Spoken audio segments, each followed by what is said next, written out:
외화 송금 내역, 외화 저축 현황, 해외 계좌 개설 현황 등 외화 관련 자료는 하나도 안 내셨습니다. 이게 정말 의미 없는 자료입니까? 이게 무리한 요구입니까? 아주 기본적으로 확인해 봐야 하는 정보도 배우자라는 이유로 개인정보 활용을 다 비동의하고 있습니다. 배우자의 출입 기록, 쌀 직불 수령 현황, 건강보험료 납부 현황, 주식거래 내역, 국민연금 납부 현황, 논문 등재 등 현황 등입니다. 아니 이게 정말 무리한 자료 제출 요구입니까? 저는 기업의 영업비밀, 서류 보존 기간이 너무 오래된 것 이런 건 제출이 어려울 수도 있다고 생각합니다. 제가 문제를 삼는 것은 자신 후보자와 배우자가 개인정보 활용 비동의로 관련 자료 제출을 방해하고 있다. 별첨한 영문 연설문을 빼면 고작 A4 한 장 반이었습니다. 종이 한 장이 15억이면 다른 한 장이 5억입니까? 4년 4개월을 근무하면서 20억을 받았다는데 한 일은 간담회 4번 참석이 다란 말입니까? 미디어 오늘 김현장 법률사무소 업무 내역을 제출했다는 대목입니다. 이 판례를 한번 봐주십시오. 김현장이 업무 내역을 줄 수 없다면 후보자께서 직접 업무 내용을 작성해서 제출하라고 요청해서 받은 서류입니다. 그리고 저희 민주당 정의당 의원들이 요청했던 것도 후보자께서 김현장에서 한 업무 내역을 달라고 한 것이지 김현장에서 받아다가 달라고 한 것이 아니었습니다. 후보자께 요청한 것이었습니다. 받아서 서류를 봤더니 총 6페이지였는데요. 별첨한 영문 연설문을 빼면 고작 A4 한 장 반이었습니다. 종이 한 장이 15억이면 다른 한 장이 5억입니까? 4년 4개월을 근무하면서 20억을 받았다는데 한 일은 간담회 4번 참석이 다란 말입니까? 국민께서 이 해명을 어떻게 납득할 수 있겠습니까? 그렇기 때문에 저희 민주당 정의당 의원들이 이 부분에 대해서 자료를 달라고 요청했음에도 불구하고 계속해서 안 나온 겁니다. 후보자께서 총리 이력을 돈벌이 수단으로 사용한 정관 예우의 끝판왕입니까? 아니실 거라고 믿습니다. 저는 이런 부분에서 후보자께서 적극적으로 한번 임해 주시면 좋겠고요. 어제 전체 회의에서 존경하는 성일종 간사님과 국민의힘 의원님들께서 민주당과 정의당의 야당 의원들이 국무총리 후보자에게 무리한 자료 요구로 청문회를 방해하고 있다고 이야기를 하시는 걸 제가 들으면서 오늘은 직접 참석해서 얼마나 후보자가 자료 제출에 불성실한지 또 왜 인사검증이 이대로는 될 수 없는지에 대해서 국민 여러분들께 직접 이야기 드려야겠다는 마음으로 이 자리에 나왔습니다. 민주당 의원님들이 요청하신 내용은 구체적으로 모르겠습니다만 저와 상황이 비슷하리라고 생각합니다. 본 의원이 요구한 자료 중에 후보자가 제출하지 않은 자료만 정리해 봤습니다. 과연 제가 무리한 요구를 한 것인지 아니면 정당한 요구에 후보자가 비협조하고 있는 것인지 국민 여러분들께서 듣고 판단하시리라 생각합니다. 대표적인 거 몇 가지만 얘기 드리도록 하겠습니다. 먼저 후보자의 재산 축적 형성 과정에 많은 의혹이 있습니다. 그래서 여러 가지 자료 요청을 했는데 외화와 관련된 자료는 전부 개인정보 활용 비동의로 제출이 안 됐습니다. 후보자와 배우자의 외화 거래 내역은 존경하는 우리 성일종 의원님, 전주혜 의원님, 최용두 의원님께서도 요청하신 자료입니다. 외화 송금 내역, 외화 저축 현황, 해외 계좌 개설 현황 등 외화 관련 자료는 하나도 안 내셨습니다. 이게 정말 의미 없는 자료입니까? 이게 무리한 요구입니까?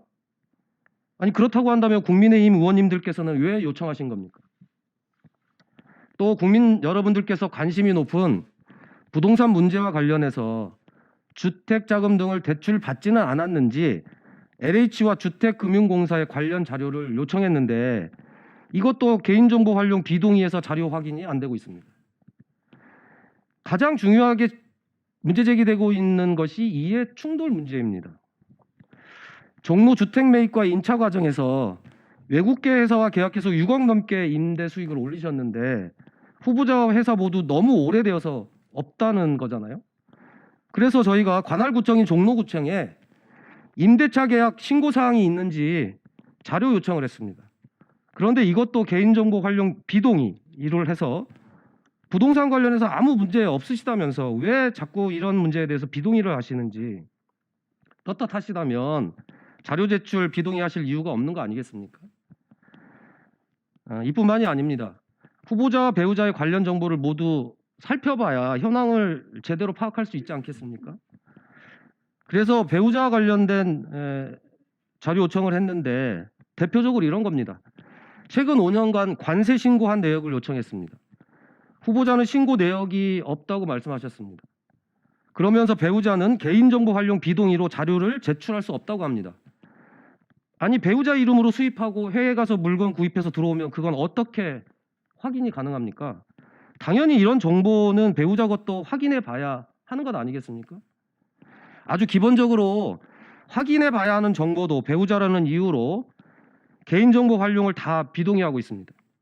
배우자의 출입 기록, 쌀직불 수령 현황, 건강보험료 납부 현황, 주식거래 내역, 국민연금 납부 현황, 논문 등재 등 현황 등입니다. 아니, 이게 정말 무리한 자료 제출 요구입니까? 저는 기업의 영업비밀, 서류 보존 기간이 너무 오래된 것, 이런 건 제출이 어려울 수도 있다고 생각합니다. 제가 문제를 삼는 것은 자신 후보자와 배우자가 개인정보 활용 비동의로 관련 자료 제출을 방해하고 있다고 생각할 수밖에 없는 문제입니다. 제가 이게 저희 의원실이 요청한 자료인데요. 후보자와 관련해서 11건, 배우자와 관련해서는 22건입니다. 아니, 이게 과연 대한민국의 국무총리를 하시겠다는 분이 청문회를 임하는 태도로 과연 온당한지 묻지 않을 수가 없습니다. 그리고 김 위원장은 자료를 냈다고 하는데 20억을 받으시고 4년을 근무하셨다고 되어 있습니다. 그런데 제출된 서류 내역을 보면 달랑 4건입니다. 그러면 한 건당 5억을 받으셨다는 얘기인데 이게 상식적으로 납득이 안 되는 문제 아니겠습니까? 이렇게 부실한 자료로 인사청문회를 제대로 진행할 수 없기 때문에 후보자에게 자료를 보완할 충분할 시간을 드리려고 지난주에 기자회견만 3번을 했습니다. 그럼에도 자료 제출 동의를 하지 않았고 결국 인사청문회가 파행이 되었습니다. 과연 누구에게 책임이 있는 겁니까? 마이크를 넣어드리고 1분 넣어. 저는 이번 청문회에서 후보자와 배우자가 개인정보 활용 비동의로 자료 제출이 안 되는 경우는 없어야 된다고 생각합니다. 마지막으로 우리 인사청문위원회에서 위원으로 함께 활동하고 계시는 국민의힘 의원님들께도 부탁의 말씀 드리겠습니다. 앞서 이야기 드린 대로 제출되지 않는 자료에는 국민의힘 의원님들도 요청하셨던 자료들이 있습니다. 의원님들이 요청하신 자료도 똑같이 제출 안 하고 있는 상황이잖아요. 우리가 함께 요구한 자료가 그렇다고 한다면 무리한 자료 요구라는 말입니까? 요구에 거부하고 있는 후보자가 자료 제출을 할 수 있도록 바로 잡아주셔야 하는 역할이 바로 국민의힘 의원님들 역할 아니시겠습니까? 마치 야당이 근거 없이 청문회를 방해하고 정부의 발목 잡는다는 식으로 몰아붙이시는 것은 지금 상황을 더욱 어렵게 만드는 일이라고 생각합니다. 국민의힘 의원님들께서도 후보자가 책임 있는 자세로 청문회에 나설 수 있도록 여당의 의원으로서 역할을 해주시기를 다시 한번